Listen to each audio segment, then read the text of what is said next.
Hallo meine Freunde, willkommen zu unserem neuen Film. Und zwar bekommt dieser hübsche S2 heute neue Motorlager. Das ist ein Film, auf den ihr sicherlich schon lange gewartet habt. Da wir gleich beide Lager wechseln, machen wir die Anleitung von Porsche nach. Und das heißt, wir müssen den Motor aufhängen und arbeiten unten die ganzen Träger nach unten raus. Wir beginnen mal mit der Unterbodenverkleidung. Ihr wisst ja, die untere Verkleidung hat jede Menge Schrauben. Also viel Spaß!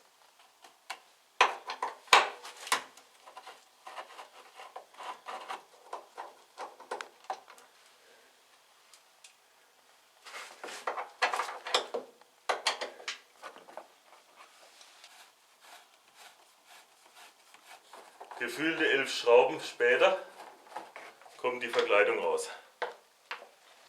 Wenn wir den Achsträger absenken wollen, müssen wir erst den Stabi rausschrauben. Das machen wir, solange das Fahrzeug noch auf den Rädern steht. Also machen wir erstmal die Schrauben lose.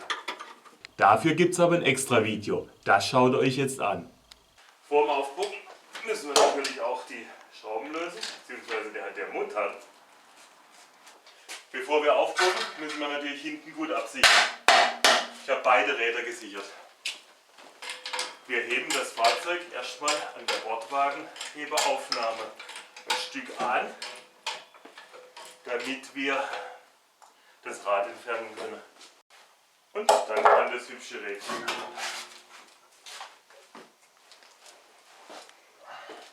Wir setzen den Wagen auf ein massives Stück Holz. Da wir die Motorlager lösen, würde der ganze Motor nach unten rausfallen, bis wir den Motor aufhängen. Jetzt gibt es Motorbrücken, die auf dem Kotflügel stehen. Die Kotflügel sind nicht allzu stabil. So eine Konstruktion ist stabiler. Ihr seht, zwei massive Böcke, U-Profil, und jetzt hängt der Motor. Ah, jetzt quietscht das. Jetzt stehe ich irgendwo an. Am rechten Hydrolager ist noch ein Hitzeschutz verbaut. Den schrauben wir jetzt schnell weg.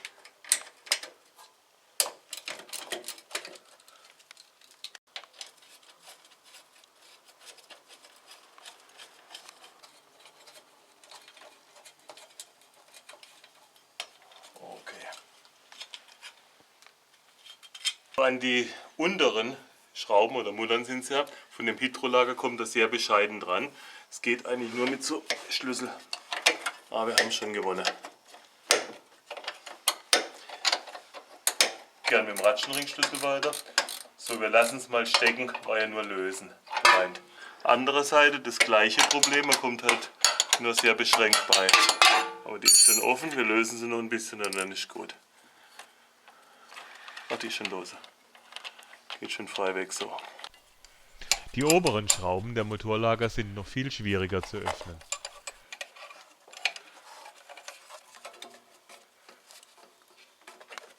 Okay, das war mal die obere. Und hier ist die andere Schraube. So, die ist auch schon lose. Die können wir dann auch gleich komplett entfernen.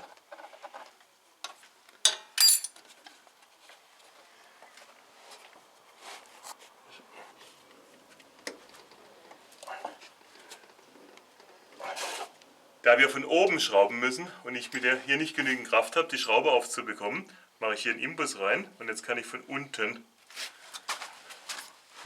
nachhelfen. Der Imbus von unten gegen.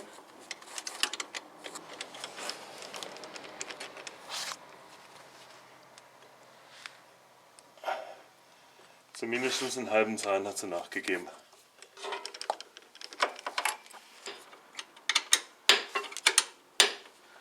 Mühsam ernährt sich das Eichhörnchen. Da sieht man mal wieder, was man davon hat, wenn man der Autoindustrie alles Zubehör abkauft. Wenn er keine Klima hätte, hätte man ein bisschen mehr Platz an der Ecke. Okay, eine haben wir. Jetzt kommt da wieder die lustige Fonte, wo keiner beikommt. Also, da geht's. Zahn für Zahn. Endgültig rausmachen, die untere Mutter. So.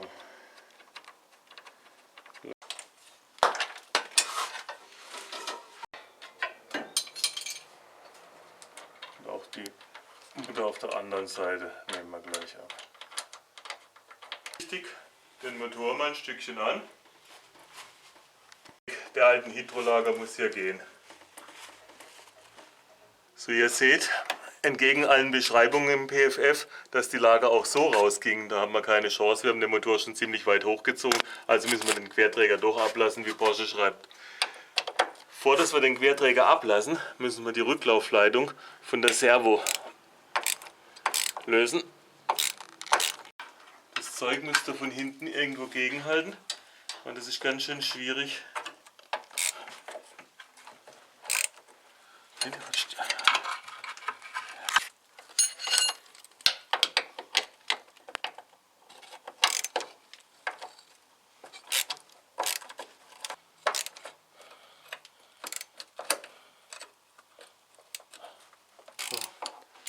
Der erste kommt.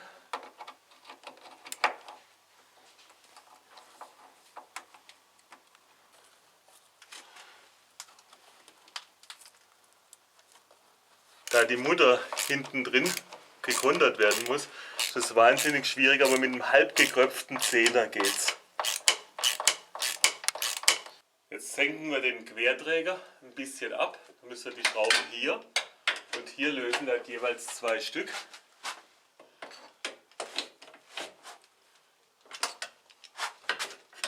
Und hier hinten ist noch eine. Gut. Bevor dass wir den richtig absenken, müssen wir den unterstützen. Das heißt, wir setzen hier einen Wagenheber drunter. Gerade so auf Zug, das reicht. Es geht nur darum, dass die Schrauben jetzt nicht aus den Gewinden fliegen.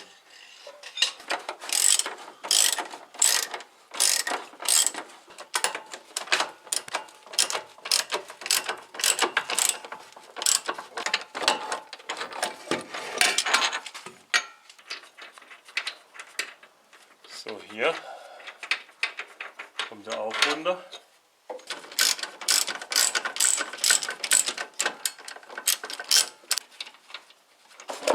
Da das Lenkgetriebe noch am Querträger verschraubt ist, das Lenkgetriebe können wir an der Säule mal hängen lassen, machen wir hier das los, um den Querträger dann abzusenken. Eine.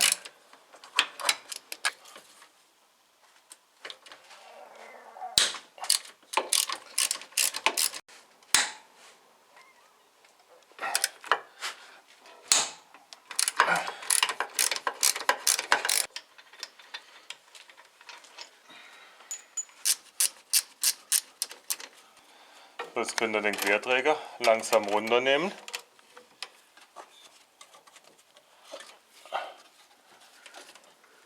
So, mehr geht nicht.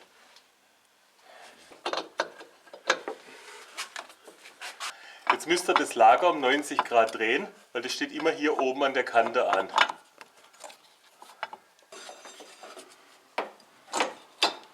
Das war aber nicht schlecht. 2 Stunden später haben wir das Mischteilhausen. Jetzt seht ihr den Höhenunterschied von der Geschichte. So sieht ein verschlissenes Lager aus und das ist das neue Lager. So, ein bisschen Talgung auf das neue Lager.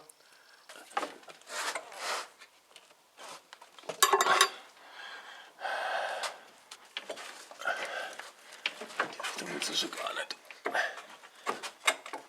Ja, genau. Okay. Sehr gut.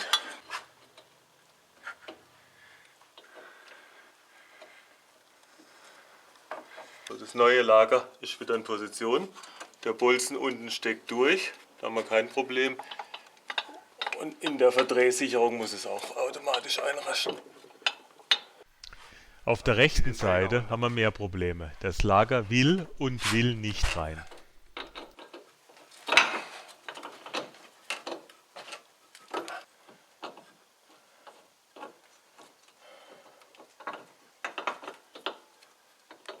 Beim neuen Lager ist es leider immer noch ein bisschen hoch. Da der Motor hier hinten jetzt etwas tiefer hängt und wir unten das Lager, machen wir hier zusätzlich noch eine Brücke drunter.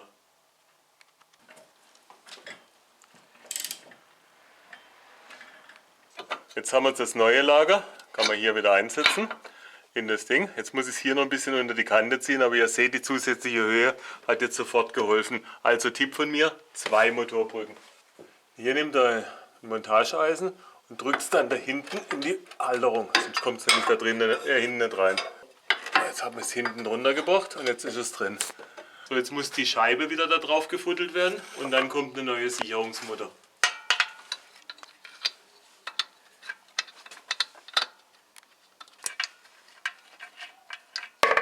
Nachdem die Lager drin sind, können wir die hintere Stütze wieder komplett entnehmen, weil wir müssen jetzt versuchen, den Querträger wieder in Position zu bekommen.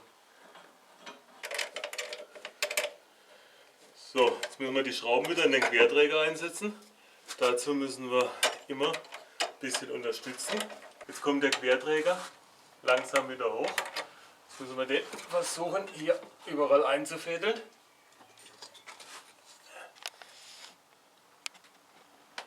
Kurz oder? Nee, passt.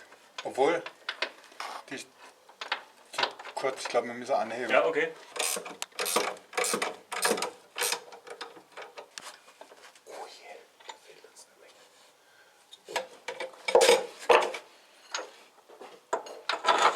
Passt schon so rein, gell?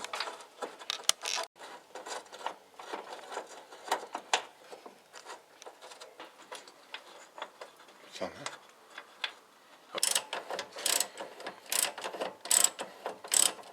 So, wenn wir alle Schrauben angesetzt haben, können wir den Querträger wieder unten entlasten.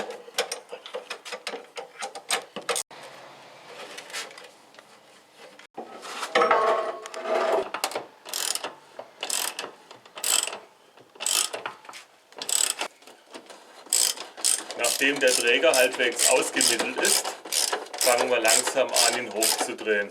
So immer wieder, bis er Kontakt kriegt. Die letzte die letzte Schraube dreht schon lose.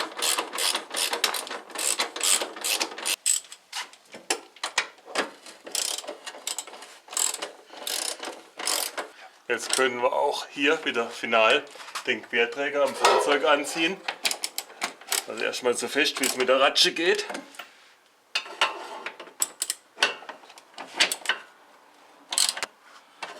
Und dann gibt es 85 Newtonmeter.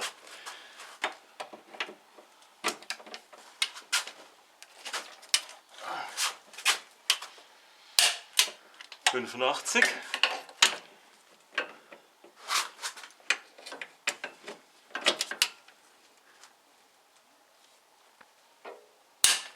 ...85.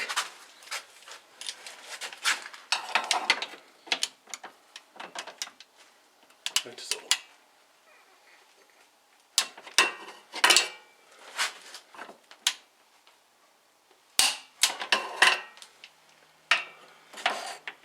Und auch die vierte bekommt ihre 85. Also der Träger ist wieder drin. Nun kann auch das Lenkgetriebe wieder an den Querträger geschraubt werden.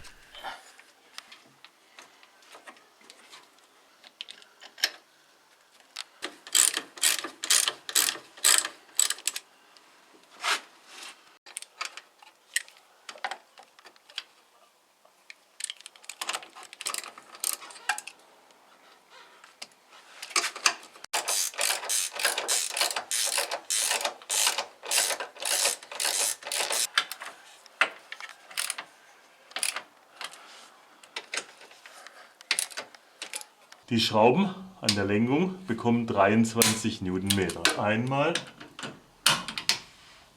zweimal, dreimal.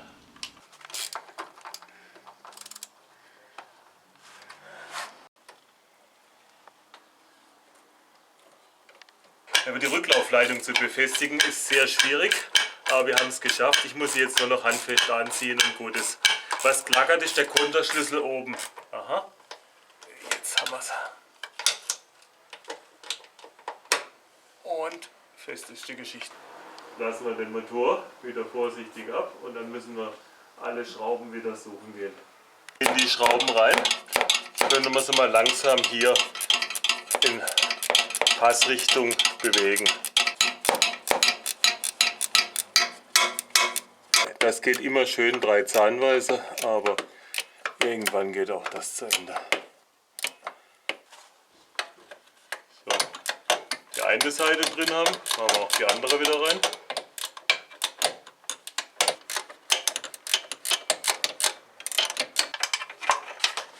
Gehen wir hinten. Diese Schraube.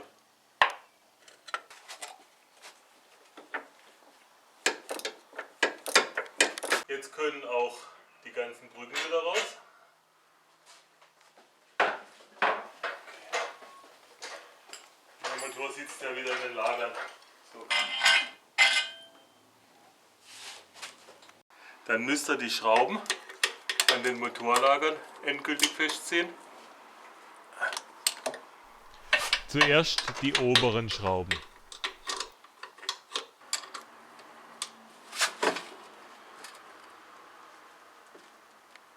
Okay.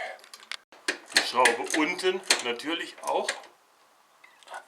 Auch hier machen wir den finalen Einzug mit dem Stachenschlüssel. Und das gleiche mit dem zweiten Lager. Erst die oberen Schrauben anziehen. So, auch die vordere Seite.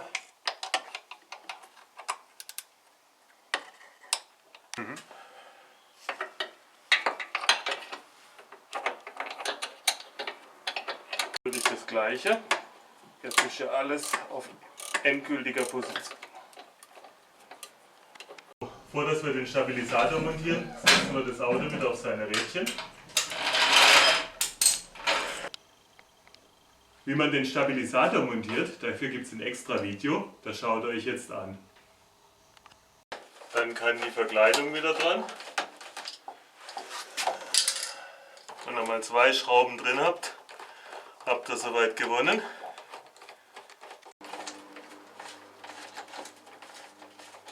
Okay, und die letzte Schraube.